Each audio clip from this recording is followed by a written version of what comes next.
करमाळा जिल्हा परिषद पंचायत समितीच्या निवडणुकीचे धुमाळे सुरू झाले. उमेदवारी अर्ज दाखल करण्यास सुरुवात झाली. भारतीय जनता पार्टी आणि राष्ट्रवादी अजित पवार गटाची युती झालेली आहे. काय प्रतिक्रिया असणार आहे पहिली? करमाळा तालुक्यातील 6 गट आणि 12 गणांची जी पंचायत समिती आणि जिल्हा परिषदेची निवडणूक आता होऊ घातलेली आहे, त्याच्यासाठी पक्षश्रेष्ठींनी, आदरणीय पालकमंत्री महोदयांनी, आदरणीय मुख्यमंत्री महोदयांनी दोन्ही पक्षांना, भाजपाला आणि राष्ट्रवादीला एकत्रित येऊन पॅनल देण्यासाठी सूचना केली गेली आणि त्यानुसार जागा वाटप होऊन महायुतीचे 2 पक्ष आम्ही एकत्र येऊन ही निवडणूक लढवतो. रायगाव गटामध्ये तुमच्या नावाची देखील चर्चा आहे. कधी उमेदवारी दाखल वगैरे तुमचा असणार? पांडे गटाच्या बाबतीमध्ये आपण म्हणतो तसं आहे. मला उद्यापर्यंत पक्षाचा सांगितलेलं आहेच आहे, पक्षाचा आदेश आहेच आहे. फक्त अशी विनंती होती माझी की जिथं कार्यकर्ता पद घेऊ शकतो तिथं आपण स्वतः पद घेण्याचा थोडासा माझा मानस नव्हता, परंतु पक्ष जो एक आदेश देईल तो आदेश मी मानते. महाराष्ट्रामध्ये अनेक ठिकाणी 2 राष्ट्रवादी एकत्रेचा नारा पाहायला मिळतो, परंतु करमाळ्यामध्ये भारतीय जनता पार्टी आणि राष्ट्रवादी अजित पवार गटाची युती झाली. त्याबाबत काय सांगा? 2 राष्ट्रवादी एकत्र का नाही ते राष्ट्रवादीला विचारलं पाहिजे, भाजपलाच. आता सध्या करमाळा तालुक्याच्या पंचायत समितींच्या मध्ये राष्ट्रवादी आणि भाजपाच्या जागांची कशी वाटप झाली? वाटप हे समसमान आहे, दोघांमध्ये समसमान वाटप झालं. मामाची गैरहजेरी होत्या फॉर्म भरताना भारतीय जनता पार्टी. नाही, असं काही नाही. कदाचित असं होईल की त्यांचे काही फॉर्म भरत असताना मला शक्य नाही होणार, भाजपाचे काही फॉर्म भरत असताना आदरणीय माझे आमदार साहेबांना शक्य नाही होणार. कारण आपण पाहताय तर सगळीकडे ही सार्वत्रिक निवडणूक आहे, प्रत्येकाला जबाबदाऱ्या आहेत, असं काही समजण्याचं काही कारण नाही. पालकमंत्री जयकुमार गोरे यांच्या मध्यस्थीने ही युती झाली अशी चर्चा आहे.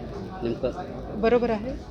आदरणीय मुख्यमंत्री महोदयांनी सूचना केली आणि आदरणीय पालकमंत्र्यांच्या मार्गदर्शनाखाली एकत्र बसून युती झाली. यामध्ये निवडणुकीमध्ये सभेचं नियोजन कशा पद्धतीने केलं जाणार आहे? मोठे नेते, स्टार प्रचारक कोण असणार आहे? आता AB फॉर्मच्या टप्प्यावरती निवडणूक आहे. उद्या शेवटचा दिवस आहे फॉर्म भरण्याचा. माझ्या माहितीप्रमाणे दोन्ही पक्षांचे आमचे AB फॉर्म उद्या येतील. त्याच्यानंतर आम्ही एकत्रित बसून तसं नियोजन करू आणि आपल्याला माहिती देऊ. कार्यकर्त्यांच्या बंडखोरी संदर्भात काय? कारण की 2 पक्ष एकत्र आलेले आहेत आणि इच्छुक कार्यकर्ते भरपूर असणार आहेत, पण नाराजी ही होणारच आहे. जिल्हा परिषद पंचायत समिती ही कार्यकर्त्यांची निवडणूक आहे. आदरणीय स्वर्गीय दिगंबररावजी बागलमावांपासून आम्ही ही निवडणूक अतिशय मनापासून आणि प्रयत्नपूर्वक कार्यकर्त्यासाठी लढवतो. निश्चितपणे इच्छुकांची संख्या प्रचंड होती. भाजपाकडून एकूण 18 जागांसाठी साधारणपणे 170 फॉर्म्स मागितले गेले, इच्छा व्यक्त केल्या गेल्या.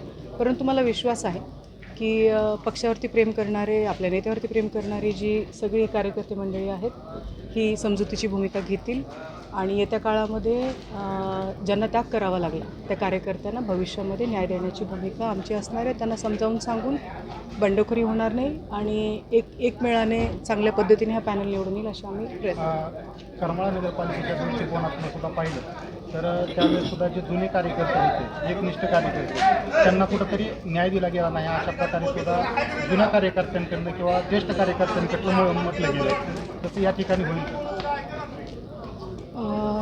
नगरपालिकेच्या वेळी असेल, आता जिल्हा परिषद पंचायत समितीच्या वेळी असेल, भाजपाची भूमिका, भाजपा पक्षाची भूमिका ही सर्वसमावेशक नेतृत्वाला संधी देण्याची नेहमी असते. क्रायटेरिया लावले जातात. निवडून येणारी व्यक्ती किती दिवस काम करत होती, त्याच्यासोबतच तिच्या निष्ठेसोबतच तिची लोकप्रियता, त्यांनी किती वेळा माघार घेतलेली आहे, असे बरेचसे क्रायटेरिया असतात. सर्वांनाच उमेदवारीने न्याय देणं शक्य होत नाही. त्यावेळीही जास्तीत जास्त कार्यकर्त्यांना न्याय द्यायचा आपण प्रयत्न केला होता आणि त्यानंतर जे राहिले त्यांना भविष्यामध्ये पुन्हा न्याय देण्याची भूमिका आपण ठेवली. एक कॉप्ट आपण केला. आणखीन भविष्यामध्ये काही पदं तयार होतील. त्याच पद्धतीने पंचायत समिती जिल्हा परिषदेला सुद्धा जास्तीत जास्त न्याय देण्याचा प्रयत्न करू. आता अडचण अशी आहे की सीट्स आहेत वाट्याला आलेली 9, त्याच्यामध्ये 9च लोकांना न्याय दिला जाऊ शकतो. बाकीच्या सगळ्यांना निश्चितपणे भविष्यामध्ये न्याय पक्षाकडून देतो. दिग्विजय भैयांचं काय आहे का कुठलं म्हणजे गटातून गणातून काय? नाही, असं आणखीन तरी नाही आहे काही. आपलं पांडे गटातून फिक्स आहे. पक्षाने तसा आदेश केलेला आहे. उद्यापर्यंत आम्ही आणखीनही पक्षाशी बोलतो आहोत. जसं मी आपल्याला सांगितलं की शक्यतो कार्यकर्त्याची निवडणूक आहे. विधानसभेलाही नेत्यांनीच उभं राहायचं, प्रमुखांनीच उभं राहायचं, लोकसभेलाही प्रमुखांनीच उभं राहायचं, ग्रामपंचायतीलाही आम्हीच, पंचायत समितीलाही, ZPलाही. तर पण एवढं निश्चित आहे की पक्ष जो विचार करतो तो विचार आमच्या विचाराच्यापेक्षा खूप पुढचा असतो आणि सर्वसमावेशक असतो, पक्षाच्या भागाच्या दृष्टीने असतो. पक्ष जोही काही निर्णय उद्या देईल त्या पद्धतीनं आम्ही त्याचं पालन करू. सांगता येईल भाजपाच्या कार्यपद्धतीनुसार सर्वेने सीट्स ठरतात.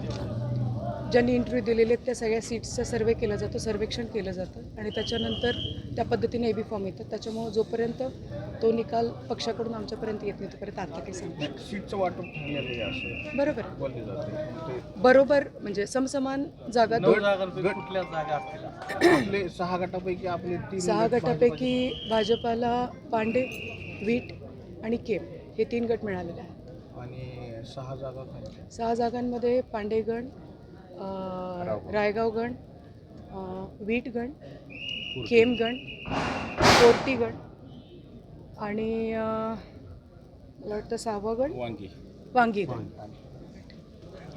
केम जे आहे ना केम गट आणि चिकलठाण गट आणि गण पूर्णपणे राष्ट्रवादीकडे आहे. पांडे गट आणि गण पूर्णपणे भाजपाकडे. ओके.